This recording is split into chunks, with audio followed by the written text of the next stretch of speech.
In front of me is iPad Air, and today I would like to show you how you can add audio or video file to text message. Begin by launching messages and selecting or creating a chat. Then use this plus at the bottom left corner of chat window. And to add an audio file, select audio. Then start recording right away.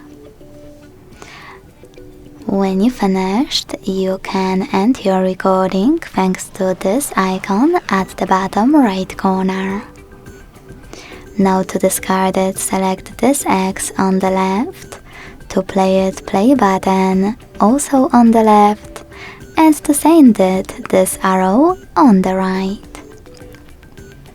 To add a video file though, tap on the same plus, and to create your video and add it right away, hit camera.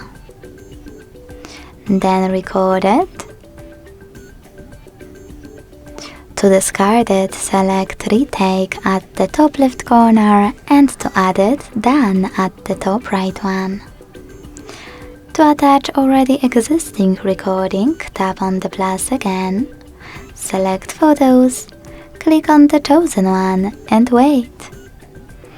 Thanks so much for watching. If you enjoyed this video, don't forget to leave a like, comment and subscribe. Bye!